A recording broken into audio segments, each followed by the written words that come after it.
Filipenses capítulo 3. Hemos visto en esta tremenda carta que el apóstol Pablo está escribiendo a la iglesia en Filipos, que es una carta en donde se habla mucho del gozo.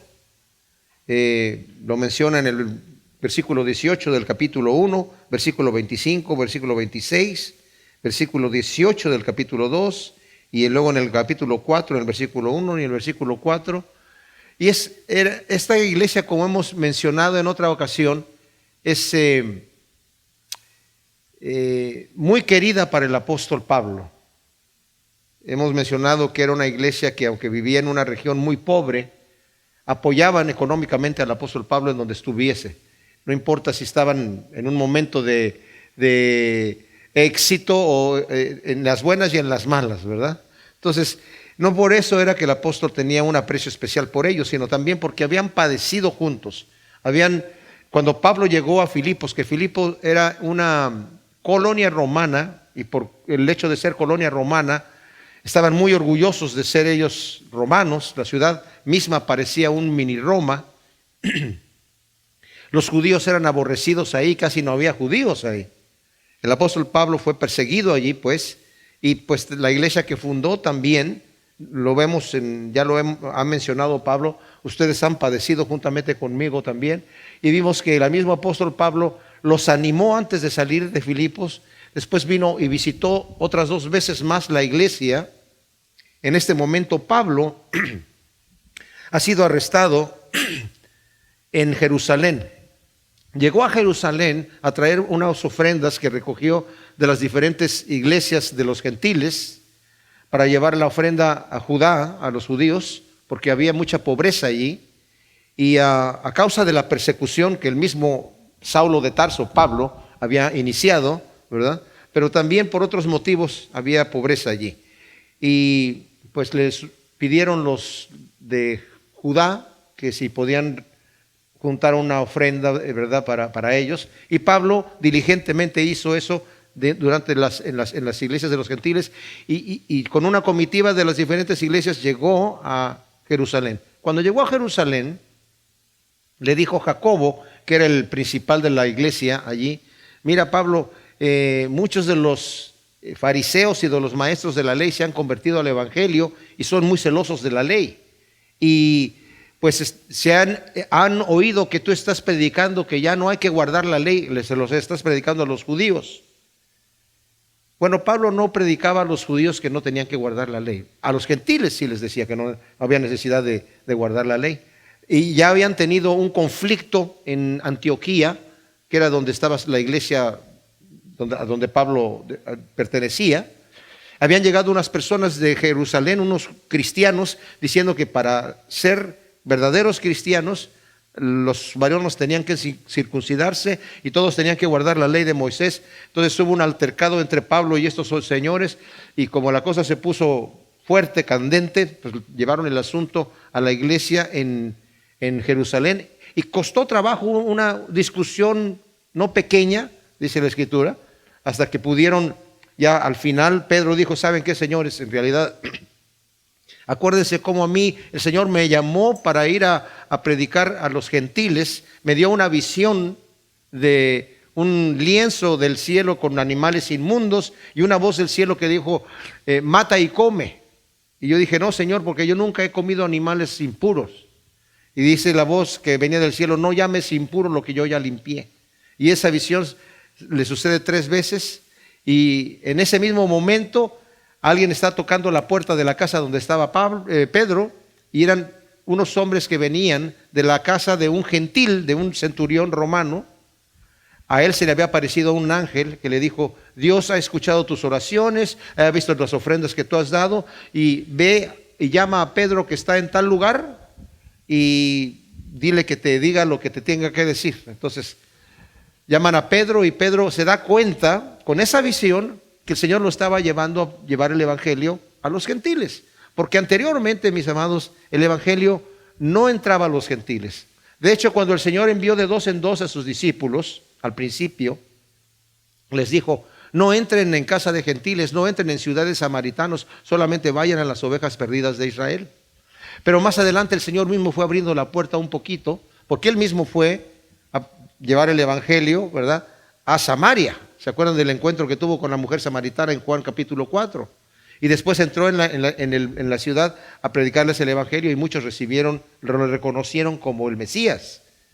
Y ya cuando el Señor iba a ascender, después de haber resucitado, les dijo a sus discípulos: ahora ustedes me van a ser testigos en Jerusalén, en Judea, en Samaria y hasta lo último de la tierra. O sea, abrió la puerta completamente. Pero los cristianos todavía se mantenían entre los judíos, hasta que sucede este incidente con Cornelio, este centurión romano, y va Pedro y le dice a Cornelio: ustedes saben muy bien qué abominable es para nosotros los judíos entrar en la casa de un gentil.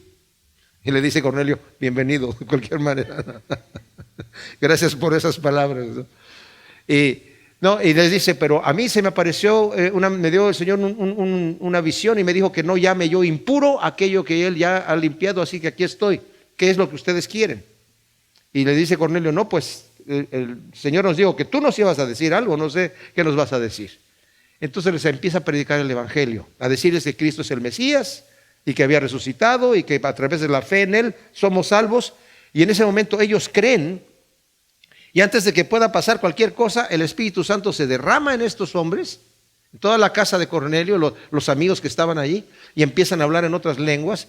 Y dice Pedro: bueno, ¿qué impide entonces ahora el agua para bautizar a esta gente? Si el Señor ya los recibió, ¿quién soy yo para empezar a ponerles leyes y legalismos y esta cosa? Y se bautizaron. Al día siguiente mandan llamar a Pedro de la iglesia de Jerusalén. Le dice: ¿qué estás haciendo, Pedro, entrando en la casa de un gentil? Dice, y Pedro les dice todo lo que sucedió, y se gozaron en la iglesia. Pero más adelante entonces, cuando pasó este incidente en la iglesia de Pablo, van nuevamente a Jerusalén, y Pedro se acuerda y dice: acuérdense, señores, que yo les hablé de una visión que yo tuve y cómo el Señor no hizo distinción ninguna entre los gentiles y nosotros, sino que derramó el Espíritu Santo sobre ellos como lo derramó sobre nosotros en el día de Pentecostés, sin hacer distinción ninguna. Así que, ¿por qué estamos imponiéndoles esas cargas a los gentiles de que guarden la ley de Moisés? Entonces, al final, el mismo Jacobo dice: bueno, vamos a escribir una carta, señores, ustedes han sido inquietados por hombres que ni siquiera nosotros los hemos enviado, nosotros no los enviamos. Ustedes no tienen que guardar la ley de Moisés, solamente apártense de fornicación, ¿verdad?, de comer cosas con sangre y cosas ahogadas y pásenlo bien. Bueno. O sea, había un gozo en la libertad, pero cuando llega Pablo a Jerusalén, le dicen: bueno, hay muchos judíos que están celosos de la ley, están preocupados porque tú estás predicando por allí que no se tiene que guardar la ley. Entonces, haz esto: toma a estos jóvenes que quieren hacer un voto de rasurarse la cabeza, un voto de nazaretato, que se rasuraban, que cortaban el pelo y luego no se lo cortaban por el tiempo que estuviera el voto. Dice: paga los gastos, que eso era muy bien visto entre los judíos. Y cuando vean que tú estás pagándole los gastos a estos jovencitos, van a decir: no, este hombre es muy celoso de la ley, mira lo que está haciendo. Incluso les está pagando los gastos a estos jóvenes para que hagan su voto. Entonces, eso está haciendo Pablo, y cuando lo está en el templo, allí los judíos que venían de Asia, que lo andaban persiguiendo, dijeron: aquí está el hombre que está alborotando a toda la gente. Entonces lo toman preso allí. Y después de allí lo libran los romanos, se lo llevan después a Cesarea de Filipo, y después de Cesarea se lo llevan nuevamente a Roma, y ahora está en un arresto domiciliario esperando su encuentro con el César. Y en este momento, como dijimos, Pablo no tiene la oportunidad de salir de su arresto domiciliario, pero los mismos filipenses estaban preocupados porque su líder estaba preso. Y Pablo les dice: ¿saben qué? No se preocupen, porque el evangelio está siendo predicado ahora en la casa del César.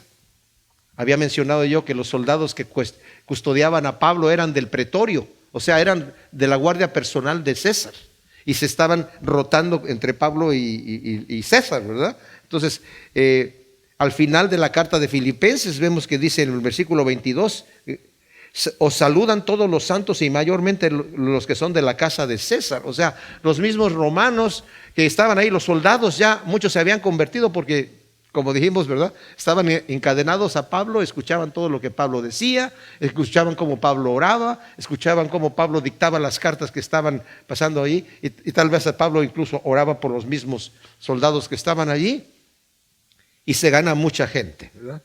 Pero entonces, Pablo está preocupado porque ha habido un poco de división en la iglesia, y eso ha afectado el testimonio de la iglesia ante la gente. Como dije yo, el evangelio no era nada popular en Filipos, pero se necesitaba que la iglesia estuviese firme, que estuviese unida. Pero otro distintivo, y este es el distintivo, mis amados, que el mundo anda buscando en la iglesia: el gozo, ¿verdad? Esas iglesias que son así con cara muy, muy, muy solemne. Hay gente que cree que para ser un verdadero cristiano tienes que estar así, ¿verdad? ¿Eso a quién se le antoja? ¿Verdad? ¿A quién se le antoja el golpe de pecho y la cara larga, verdad? Y no te rías, ¿verdad? Porque eso es un hombre muy, muy santo. No se ríe, ¿verdad? No se divierte. Hay gente que no se puede imaginar a Jesucristo carcajeándose con sus discípulos. Hay una parte en el Evangelio de Juan donde dice que el Señor, cuando iba caminando sobre el agua, ¿verdad? En la noche, Él envió a sus discípulos para que se fueran en la barca. Y los discípulos estaban con problemas ahí porque estaba medio agitado el mar, ¿verdad? Y el Señor pasó de noche porque Él se había quedado orando, y como a la tercera vigilia, que es entre las 3 de la mañana y las 6 de la mañana, pasa el Señor y dice: e hizo como que los iba a pasar. ¿Se imaginan ustedes al Señor? Así como que ustedes no pueden, pero yo ya les voy ganando. O sea, yo me imagino al Señor, un hombre muy divertido, riéndose, gozándose con sus discípulos. Y como dijimos aquí, esta carta, Pablo también está todo el tiempo diciendo: regocíjese, regocíjese. Y así empieza el primer versículo del capítulo 3. Por lo demás, hermanos míos, regocijaos en el Señor.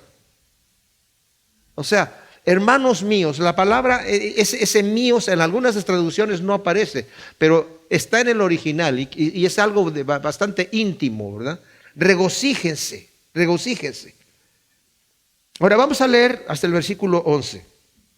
Por lo demás, hermanos míos, regocijaos en el Señor. A la verdad no me es molesto escribiros las mismas cosas, y para vosotros es seguro. Guardaos de los perros, guardaos de los malos obreros, guardaos de la mutilación, porque nosotros somos la circuncisión, los que servimos por el Espíritu de Dios y nos gloriamos en Jesús el Mesías, no teniendo confianza en la carne.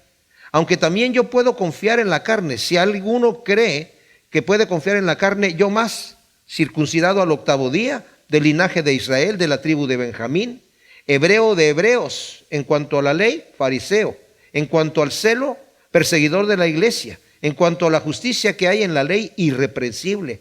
Pero cuantas cosas eran para mí ganancias, las he estimado como pérdida por amor al Mesías. Ciertamente aún considero todas las cosas como pérdida por la superioridad del conocimiento de Jesús el Mesías, mi Señor, por el cual perdí todas las cosas y las tengo por estiércol, para ganar al Mesías y ser hallado en él, no teniendo mi propia justicia que procede de la ley, sino la que es mediante la fe del Mesías, la justicia que procede de Dios basada en la fe, para conocerlo a él y el poder de su resurrección y la participación de sus padecimientos, llegando a ser semejante a él en su muerte, si en alguna manera llegara yo a la resurrección de entre los muertos. Hay dos palabras aquí fuertes que acabamos de leer en este pasaje. Perros, les dice ahí. Cuidado con los perros. Ahora, la palabra no es un perrito, un cachorrito como el de tu casa que digas: ah, mira qué bonito, qué perrito tan bonito, ¿verdad? Son perros callejeros, perros salvajes. La palabra es cuo. Porque la palabra para perritos domésticos en el griego sería kunarion. Cuando el Señor le dice a esa mujer que le pidió que sanara a su hija, que dijera una palabra para que su hija sanara, y el Señor le dice: no está bien que quitarle el pan a los hijos y dárselo a los perrillos. Le estaba diciendo cachorros, ¿verdad? Bueno, ese es otro tema, pero no estoy hablando del tema de que hay dos palabras ahí. Le está diciendo perros, y la otra palabra estiércol. Dice todas estas cosas en el versículo 8 que antes consideraba Como tesoros ahora los tengo como estiércol. Wow. Hay algunas versiones que le ponen ahí, lo arreglan un poquito y dice como basura, pero en realidad la palabra es estiércol. Ahora, les voy a decir esto. Pablo no está usando estas palabras para el lenguaje callejero, para mostrarse así como muy cool delante de la gente. No. El Espíritu Santo, que es el que inspira a Pablo, es el que ha puesto estas palabras aquí, porque el asunto es un asunto de importancia. El problema que había aquí, mis amados, era la posibilidad grave de que perdieran el gozo los filipenses. Y vamos a ver por qué. Así que al principio nos dice aquí: por lo demás, hermanos míos, regocijaos en el Señor. O sea, no es un gozo por una felicidad cualquiera. No es una felicidad que está basada en las circunstancias, es en el Señor. Cuando estamos gozándonos en el Señor, no importan las circunstancias. Por eso dice Santiago: gózate cuando estás en diversas pruebas, porque la prueba de tu fe produce paciencia. No te estás gozando en las pruebas, porque eso sería estar enfermo mental, ¿verdad? De gozarme porque estoy sufriendo. Pero a pesar de que estoy sufriendo, me gozo porque mi gozo está fundamentado en Cristo Jesús. Él es el que me produce ese gozo y me permite tener ese gozo en medio de la dificultad. Antes de continuar esto, quiero dar una ilustración. Imaginémonos, es lo que nos va a hablar aquí Pablo. Imagínate que tú estás yendo al banco a depositar, ¿verdad?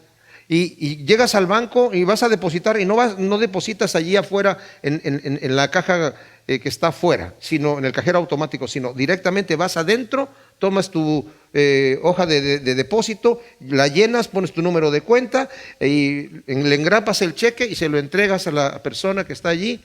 Y no lo haces una vez, sino lo haces varias veces durante el mes. Y después te llega el estado de cuenta. Y cuando lo ves, te horrorizas porque te das cuenta que todo el dinero que tú has estado depositando y que te lo tienes mentalmente, sabes exactamente cuánto fue, no está allí. Y no solamente no está allí, sino que todos los cheques que estuviste dando y que creíste que iban a estar ingresando en tu cuenta, más bien fueron transferencias a otro. Y no lo tienes más. O sea, no solamente es que estás neutro, sino has perdido ese dinero porque hiciste la transacción equivocada. Ahora imagínate que eso está en el terreno, pero en el banco celestial.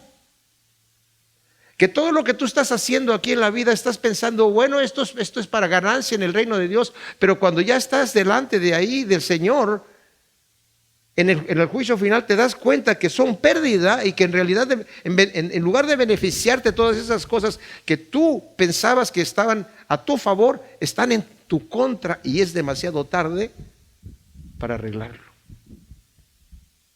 Es lo que nos está hablando Pablo en esta sección que está diciendo aquí.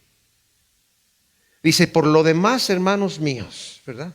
Regocíjense en el Señor. Pablo, como un buen maestro, dice aquí: a la verdad no me es molesto escribiros las mismas cosas, pero para vosotros es seguro. Un buen maestro repite las cosas. Hay gente que dice, es que eso, ya Alejandro, eso ya lo sabemos, ya nos lo has dicho varias veces. Siempre empiezas con la misma situación y ya repetir y repetir y repetir. Pues eso es lo que el Señor hacía.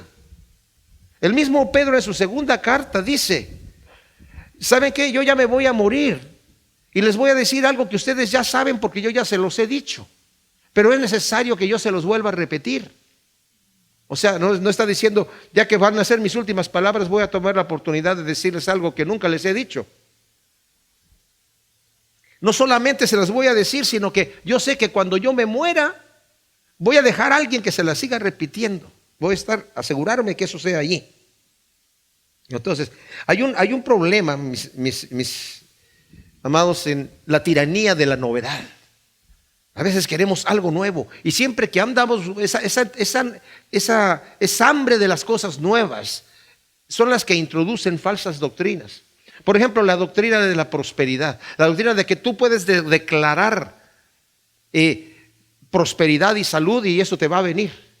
Y sí, porque la palabra logos está allí y está la palabra rema, y la rema es la palabra que tú hablas, y así como Dios dijo sea la luz, y fue la luz, y nosotros estamos hechos a la imagen de Dios. Tú puedes declarar salud, puedes declarar un auto nuevo, puedes declarar una casa nueva, y Dios te la va a dar. ¿Y dónde está eso en la Escritura? Bueno, lo sacan de aquí y allá, pero si eso fuese verdad, mis amados, un principio de tal magnitud, porque sería tremendo, debería estar ampliamente dicho y abiertamente y claramente allí. Pero a la gente que le gusta la novedad. En cambio, que está contradiciendo un principio: no te hagas tesoros en la tierra, sino haces tesoros en el cielo, porque donde esté tu tesoro, ahí va a estar tu corazón. No, pero si yo le digo que es por fe, entonces ya le puse el sello de aprobado por Dios. La novedad es, todas las sectas, mis amados, incitan a la novedad, a la perfección. Claro, que tenemos que ser perfectos, pero si quieres ver un cristiano perfecto así, tienes que hacer esto y esto y esto y esto. Y era lo que estaba pasando aquí. Por eso dice aquí: guardaos de los perros, dice el versículo 2. O sea, políticamente incorrecto, ¿verdad? Porque estos señores venían predicando otro evangelio. Y ya sabemos lo que dice Pablo en Gálatas. Dice: si alguien llega a predicar otro evangelio del que han escuchado ustedes, sea maldito de Dios. Si yo, dice, o cualquier otra persona, incluso un ángel del cielo, les predica otro evangelio, sea maldito de Dios. Guárdense de esos perros, guárdense de los malos obreros. Fíjense, esta palabra de perros, que como dije son perros callejeros, perros rabiosos, perros salvajes, los judíos la utilizaban para describir a los gentiles. Un judío no decía: hoy ayer estuve en la tienda y estaba rodeado de unos gentiles que estaban ahí comprando. Dice: ayer estaba en la tienda y estaba rodeado de unos perros que estaban ahí. Así les decían. Y Pablo les está diciendo: ustedes son los perros. Ustedes que le llaman perros a los gentiles, ustedes son los perros. Es más, no solamente son perros, son malos obreros. Son gente perversa. En 2 de Corintios, el apóstol Pablo, de una forma muy fuerte, ¿verdad?, está diciendo: estos son falsos apóstoles. En el 2 de Corintios 11:13, porque estos son falsos apóstoles, obreros deshonestos, que se disfrazan de apóstolos del Mesías. Y no es de extrañar, porque el mismo Satanás se disfraza de ángel de luz. Así que no es muy extraño si también sus ministros se disfrazan como ministros de justicia, el fin de los cuales será conforme a sus obras. O sea, estos hombres son destructores. ¿Y por qué tanto? ¿Por qué tanta digamos, saña tiene el apóstol, en cierta manera, para atacar a estos hombres así? Porque estaban ellos predicando. Dice: acuérdense, guárdense de la mutilación. De estos hombres estaban diciendo, como les dijeron en Hechos 15:1: si ustedes no se circuncidan, no pueden ser salvos. Y Pablo eso lo atacó directamente, fuerte. Eso no es cierto. O sea, si eres cristiano, ¿ok? Tú ya creíste en Cristo Jesús, qué bonito. Ahora, tienes que añadirle esta lista larga de cosas, si no, pues no eres el verdadero cristiano, ¿verdad? Y esa lista larga, ¿qué es lo que produce en la persona? Tristeza. Porque ahora ya no eres salvo por la fe y el gozo que tienes, sino ahora tienes que tener toda esta lista larga, que va a ser algo que te va a tener allí, ¿verdad? Con una carga que no tienes que estar llevando. Esa fue la discusión que tuvieron en el capítulo 15 de Hechos, donde dice: ¿por qué les vamos a poner a los gentiles cargas, dice Pedro, que ni nosotros ni nuestros padres pudimos llevar? Y nosotros, que éramos judíos, estábamos guardando la ley, pudimos llevar esas cosas. Y estos hombres estaban, no sé si ya habían llegado allí, pero andaban rondando en todas las iglesias que Pablo había fundado. Entonces les está diciendo: ¿saben qué? Gócense, guarden su regocijo y guárdense de los perros, de los obreros malvados, de los mutiladores del cuerpo. Guárdense de esa gente, no la reciban. Luego, en el versículo 3 del capítulo 3 de Filipenses, acaba de decir Pablo a los filipenses: guarden el gozo que tienen por haber recibido con sencillez, por fe, el evangelio. Hay gente que les va a venir a imponer cargas, guárdense de esos. Son perros, son obreros malvados, son mutiladores del cuerpo. Nosotros, dice, somos la circuncisión, los que servimos por el Espíritu de Dios y nos gloriamos en Jesús el Mesías, no teniendo confianza en la carne. O sea, nosotros somos los que somos la verdadera circuncisión. El legalismo, mis amados, en todas sus formas es enemigo del verdadero evangelio. Es el enemigo del verdadero evangelio.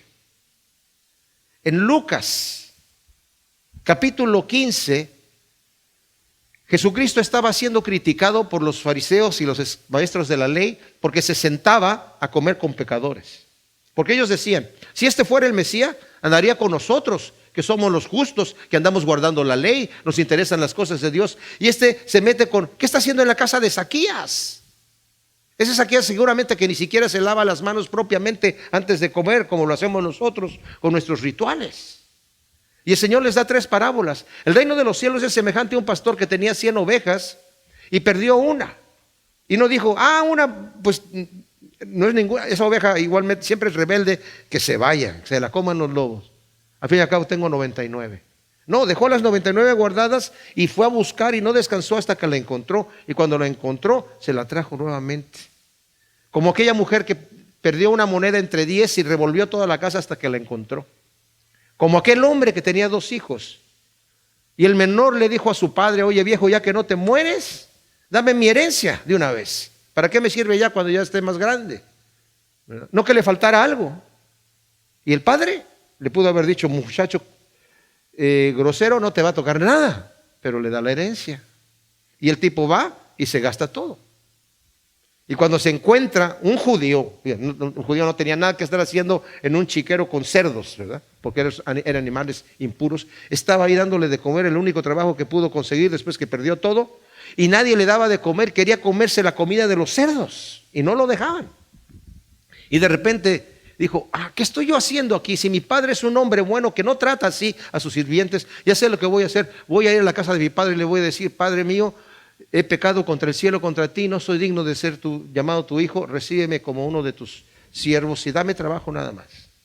Y no sabiendo qué le iba a pasar, cuando llega a su casa, su padre lo ve de lejos y se le tira al cuello y lo bañan, le dan calzado nuevo, lo rasuran, le dan vestido nuevo, anillo de oro en el dedo y una tremenda fiesta. Y luego el hermano mayor, que estaba en el campo, llega y escucha la fiesta. Y sale uno de los sirvientes y le dice: ¿qué está pasando? ¿Qué es ese tanto alboroto ahí? Es que tu hermano acaba de regresar y tu padre acá le está haciendo una tremenda fiesta. Y me imagino que el siervo estaba pensando que el hermano mayor iba a decir: qué tremendo, vamos a gozarnos. Y el hermano mayor se queda allí. Y tanto así que el papá tiene que salir a decirle: oye, hijo mío, pasa, entra, mira, es correcto que hagamos esto. El hermano mayor le dice: tú. Le mete el dedo en la cara y le dice: a ti yo te he estado todo el tiempo trabajando como un esclavo y no te he desobedecido nunca, y ni siquiera me has dado un corderito para comerlo con mis amigos. Y que se gastó todo el dinero en prostitutas. El padre haber dicho: ¿prostitutas? Nadie habló de prostitutas. Pero se deja ver. El legalista abre su corazón y se deja ver la porquería que tiene en su mente también él, ¿verdad? El legalista no entiende la misericordia. El legalista no entiende que el Señor le interese salvar al pecador. El legalista no entiende cómo que una persona que ha vivido toda su vida en rebelión con el Señor de repente esté gozosa. El legalista no puede entender eso. Y ¿qué consuelo hubiera habido para el hijo pródigo estando allí en el chiquero? Que le dijeran: hey, pródigo, ¿qué? Échale ganas, hazle lo mejor que puedas, hazle lo mejor que puedas. Es una buena noticia. Qué buena noticia es esa para el hijo pródigo. ¿Y saben qué? Muchas veces ese es el concepto que nosotros tenemos como cristianos. Voy a hacerlo lo mejor que pueda. Voy a vivir de la mejor manera que pueda. Y ya, en esa manera voy a estar balanceando, ¿verdad? Mi vida. Y la idea es cada vez pecar menos y hacer mejores, buenas obras cada vez. Y pues Dios ayuda a los que se ayudan a sí mismos, ¿no? Así que vamos a echarle ganas. Muchas veces esa es la idea que podemos tener nosotros del Evangelio. Pero la mejor noticia es esta, que lo mejor que tú puedas hacer no es suficiente. Ahora te puedes decir, qué buena noticia es esa, ¿verdad? Lo mejor que tú puedas hacer no es suficiente. Ahorita te explico por qué es una buena noticia. Dice, nosotros somos los que servimos a Dios por el Espíritu. Somos el verdadero Israel. La circuncisión es la del corazón, dice Jeremías 4:4. Y el Señor también lo dice en el Antiguo Testamento muchas veces. La circuncisión del corazón no es la circuncisión externa, sino es la interna. Un verdadero cambio que debe de haber en el corazón. E incluso en Romanos 9 del 6 al 8 dice que nosotros que somos de la promesa somos los verdaderos judíos, el verdadero pueblo de Dios, los verdaderos descendientes de Abraham, porque somos descendientes por medio de la promesa. Dice, no es judío, dice allí, el que es solamente lo externo, sino el que lo es en lo interior. Así que le puedes decir a un amigo judío que tengas por ahí, ¿sabes qué? Se me hace que tú no eres verdadero judío. Es decir, ¿cómo? Es que para ser verdadero judío tienes que ser judío en lo interior también. Y la circuncisión es la que es del corazón. Dice aquí, la palabra dice, nosotros los que servimos por el Espíritu. Hay otras versiones que dicen los que adoramos, porque la palabra es latruo, que también significa los que adoramos a Dios por el Espíritu de Dios. Ahora, adorar al Señor. ¿Se acuerdan ustedes cuando el Señor estuvo con la samaritana? Y que la samaritana le dice, nuestros padres dicen que hay que, ya una vez que la samaritana se da cuenta que él es profeta, ¿verdad? Porque le revela que 5 maridos había tenido y que con el que vivía no era su marido. Dice, me parece que tú eres profeta. Ahora te voy a hacer una pregunta. Nosotros decimos que hay que adorar a Dios aquí en el monte Gerizim y ustedes los judíos dicen que hay que adorarlo en Jerusalén. Y el Señor le dice, mujer, te digo que ahora, la hora viene y ahora es cuando los verdaderos adoradores adorarán al Padre en espíritu y en verdad. ¿Qué significa esto de adorar al Padre en espíritu y en verdad? Los que adoramos a Dios. Miren, mis amados, yo tenía un amigo allá en Argentina, fanático del fútbol, fanático. Yo sé que entre ustedes hay muchos fanáticos del fútbol, ¿verdad? Y cuando estaba el partido de Argentina jugando con quien sea, ¿verdad? Ponía la televisión allí, nadie lo molestaba, tenía ya todo listo allí y apagaba el volumen del televisor y prendía un radio en donde el narrador ahí le echaba muchas ganas al estar narrando para tener doble punch ahí, ¿verdad? La situación. Nadie le tenía que torcer el brazo para hacer eso, ¿verdad? Sino era parte de lo que tenía. Incidentalmente, un día vi un programa, y creo que lo vi en Argentina. Estaban comparando a un comentarista deportivo mexicano con uno argentino. Y el mexicano decía, ahí va González, se la pasa a Pérez, la tira por en medio, la tira, van cerca, lo va tirando por medio y gol. Y digo, bueno. Y luego sale el argentino. Gol. Gol y gol y gol y gol y gol. Gol. Y wow. Yo les digo una cosa, no le tiene que torcer el brazo a una persona así. ¿Por qué? Porque lo tiene adentro. La persona que adora a Dios en el Espíritu no le tiene que torcer el brazo para venir a adorar al Señor. Ya está esperando el momento que yo quiero estar allí en la presencia del Señor adorando con mis hermanos y hermanas en la fe. Los que adoramos a Dios en el Espíritu. Los que tienen ese gozo, ¿verdad? Y nos gloriamos en Jesús el Mesías, dice aquí. Esto quiere decir que sabemos que la salvación viene por medio de Cristo Jesús. Nada que nosotros hayamos hecho Nada que nosotros hayamos hecho. Nos gloriamos en el Señor. Les digo una cosa, mis amados. La justificación viene por medio de la fe. Nosotros hemos creído en Cristo Jesús y la Biblia nos dice que nos declara justos. Eso ya está hecho, eso ya está sellado, eso no se pierde, eso está listo, porque el acto ya está hecho. Pero vamos a ver, yo no estoy contradiciendo ahora con lo que estoy diciendo y con lo que prediqué el domingo anterior, en donde dije que la obediencia no es opcional y que cuesta servir al Cristo, o tengo que trabajar para seguir al Señor, tienes que trabajar como esclavo. No me estoy contradiciendo, pero déjenme explicar por qué. Vamos a llegar a eso al final de la parte que estamos leyendo aquí. Nos gloriamos en el Señor porque el sacrificio de Cristo en la cruz ya me justificó y me glorío en eso. O sea, el gloriarme quiere decir, estoy orgulloso de eso. Puedo decir, sí, mi Señor compró mi salvación. Y eso no lo pongo en ninguna tela de duda. Ahora, cuando meditamos nosotros, mis amados, en la noche, si tú dices, bueno, voy a acostarme y tal vez voy a dormir el sueño de la muerte, a lo mejor ya no me levanto. Pero estoy confiado porque me porté bien esta semana. Hice bastante cosas buenas y pues balanceando el asunto, yo creo que no estoy tan mal en el asunto. No te duermas todavía, ¿verdad? Porque así no es la cosa.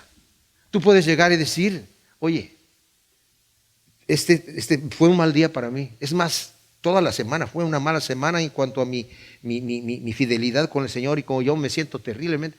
Pero si me acuesto, voy a dormir. Y si duermo el sueño de la muerte y estoy delante del Señor, voy a estar delante de mi Cristo Jesús, porque Él ha pagado por mis pecados y me glorío en Él. Claro, me arrepiento de mis pecados. ¿A qué voy? No estoy confiando en cómo yo estuve en ese día, estoy confiando en que llego delante de Dios y pongo mis cargas delante de Él. No para vivir cínicamente, pero sí para tener el gozo de mi salvación. Porque si estamos nosotros dependiendo de qué tan bien nos portamos en ese día para tener la confianza de qué tan aceptados somos delante de Dios, estamos equivocados. Dios no nos ama menos cuando somos desobedientes que cuando le somos obedientes. Fíjense lo que dije. No nos ama menos. Él no es como nosotros. Él no es como nosotros. Él nos amó cuando éramos enemigos de Él. Él ya nos ve puros y sin mancha delante de Él. Pero nosotros necesitamos descansar en eso porque en el gozo del Señor está nuestra fortaleza, como también lo dice la palabra de Dios. Ahora, dice aquí, eso es lo que significa en la parte final del versículo 3, donde dice, nos gloriamos en Jesús el Mesías, no teniendo confianza en la carne. Eso es lo que significa. Confío en Él, me glorío en Él y no tengo confianza en la carne. Y luego da su testimonio personal. Aunque yo también puedo confiar en la carne, si alguno cree que puede confiar en la carne, yo más. Aquí Pablo está hablando, ¿verdad? Sarcásticamente. O sea, él no solo podía hacerlo, sino que va a mostrar que en cuanto a los legalismos que los falsos maestros mostraban como necesarios para ser supuestamente los cristianos perfectos, Pablo aventajaba a todos no solo en la observancia de la ley, sino también en los atributos que poseía de nacimiento. Su pedigrí era impecable, como lo vamos a ver aquí. En Gálatas 1:14 dice, yo aventajaba a todos los de mi nación y nadie tenía más celo que yo en cuanto a las cosas de la ley y las tradiciones de los ancianos. Yo lo guardaba todo. Y además era respetado por todos, instruido bajo los pies de Gamaliel. Ustedes saben que los maestros de aquel entonces, los rabinos, no llegaba a la persona, el alumno y decía, yo quiero estudiar con Gamaliel. No, el maestro escogía a sus alumnos porque les dedicaba todo su tiempo. No cualquiera podía llegar así delante de Gamaliel. Gamaliel seguramente decía, no, ese no. A ver, tú muchachito, tú como que te veo que tienes la talla de que ven y tú vas a estar conmigo. O sea, cuando Jesucristo llamó a sus discípulos era una gran cosa. Era un honor que el rabí me escogiera a mí para estar siendo ensayado por él. No es que yo comprara eso no se compraba, eso no se pedía, el maestro te veía. ¿A qué voy con esto? Pablo era de tal calaña en su celo con las cosas de Dios y de la ley, que Gamaliel dijo, vente para acá, te quiero enseñar a ti. Y luego dice aquí, circuncidado al 8º día, guardando la ley a la perfección. Mis padres saben que el mandamiento era que al 8º día tenía que ser circuncidado el varón. Los ismaelitas se circuncidan a los 13 años, y los que se hacían prosélitos judíos, pues hasta que ya eran mayores y se hacían judíos y se circuncidaban. Y ellos, damas y caballeros, al 8º día, ¿verdad? Al 8º día. Del linaje de Israel, no fui un extranjero, un gentil convertido. Yo soy del linaje de Israel. Y de la tribu de Benjamín, o sea, no cualquier tribu, había varias tribus, pero Benjamín, damas y caballeros, era la tribu de donde vino el primer rey de Israel.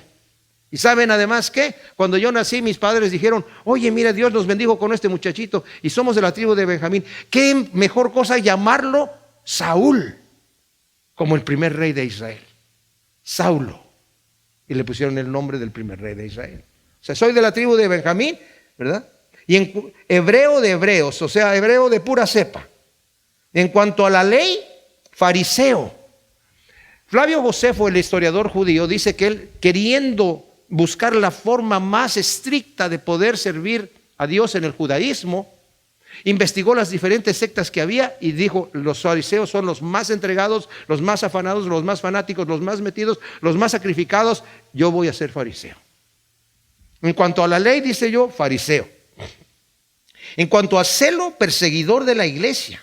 ¡Wow! O sea, cuando la iglesia empezó a crecer, los apóstoles empezaron a predicar el evangelio, llamaron a Pedro y a Juan, el Sanedrín, los principales de los judíos, le dijeron, señores, no queremos que estén hablando en ese nombre. Dice Pedro, bueno, es necesario que obedezcamos a Dios antes que a los hombres. No hablen en ese nombre porque si no los vamos a castigar.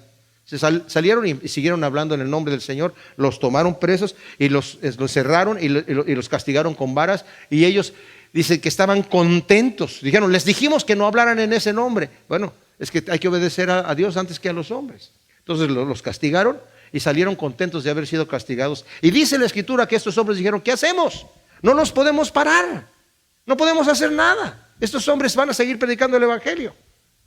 Se levanta Saulo de Tarso, dice, señores, yo me ensucio las manos. Denme cartas que me autoricen. Yo los voy a ir a sacar de sus casas, los voy a arrastrar, los voy a meter en las cárceles, los voy a hacer blasfemar. Denme autoridad y yo me ensucio las manos. En cuanto al celo, dice, era yo perseguidor. No andaba como estos otros judaizantes ahí. No, yo andaba con todo, ¿verdad?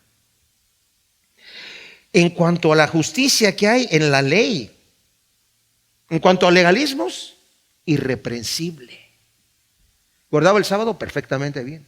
Se lavaba las manos ritualmente, todos sus utensilios estaban lavados ritualmente.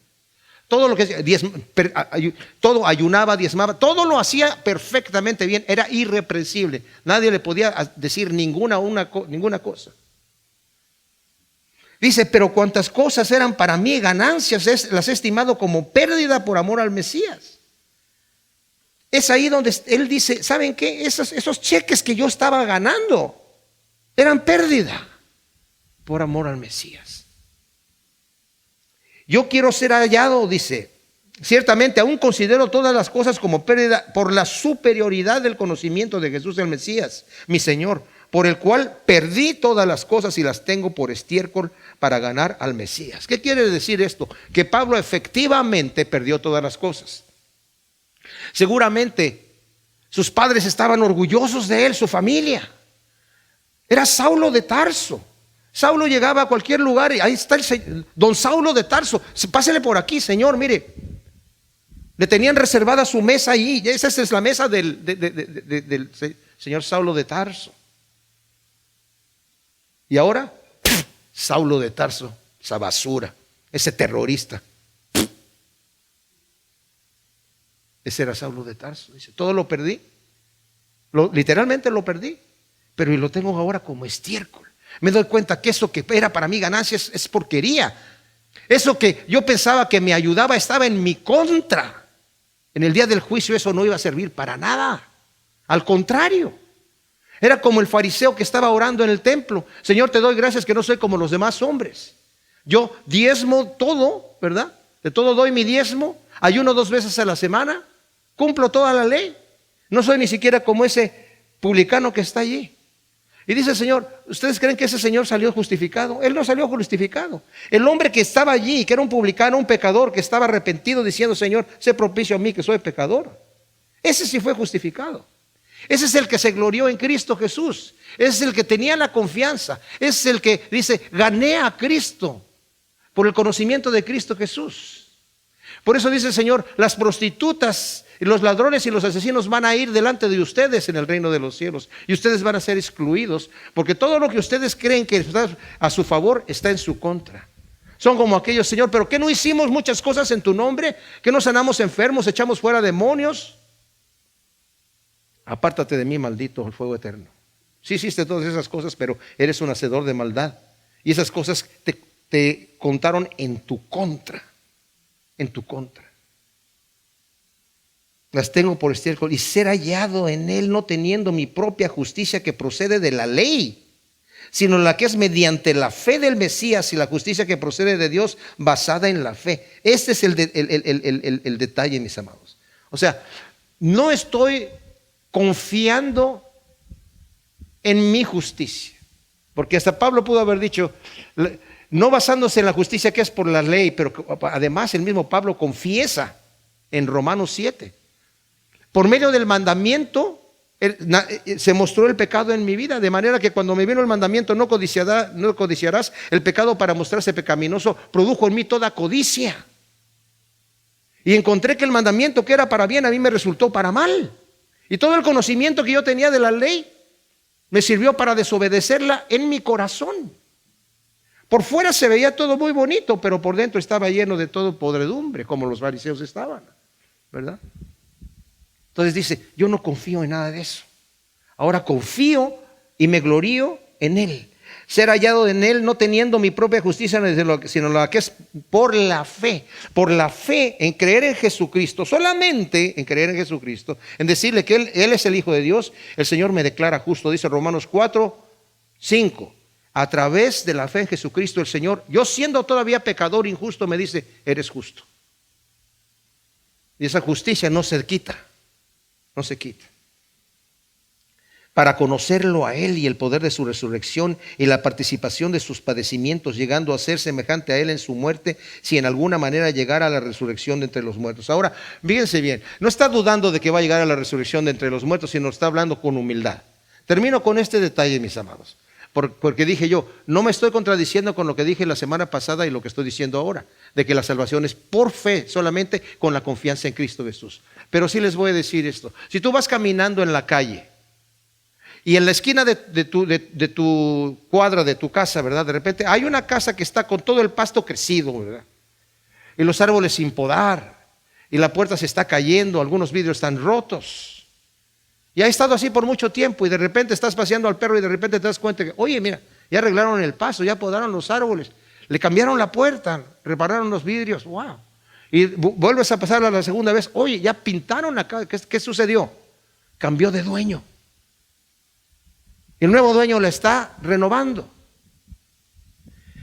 Si yo, mis amados, hemos cambiado de dueño y somos de Cristo, se va a mostrar en mi vida que estoy siendo renovado. No porque me van a torcer el brazo para que yo me porte bien o para que yo haga aquello. Como dije, sí, voy a servir al Señor, pero lo voy a servir con gozo. ¿Por qué? Porque tengo el Espíritu de Dios en mi vida, porque quiero hacerlo. Pero si he cambiado de dueño, Él se encarga de irme haciendo a su imagen. Y es una obra que la hace Él, no la hago yo. Y la hace cuando yo me dejo en sus manos. Padre, te damos gracias por tu palabra. Te pedimos que siembres todas estas semillas que hemos estado estudiando hoy, Señor, tan hermosas, el gozo que es descansar en ti, Señor. El gozo que es que hemos venido como hijos pródigos y tú has hecho una gran fiesta. Te has gozado como el pastor que se gozó con sus amigos cuando encontró la oveja perdida, como la mujer que se gozó por haber encontrado la moneda perdida y como el padre que hizo una fiesta impresionante cuando su hijo regresó. Gracias por ese amor, Señor, Te pedimos, Señor, que nos permitas gozarnos en ti en todo momento, en el nombre de Cristo Jesús. Amén.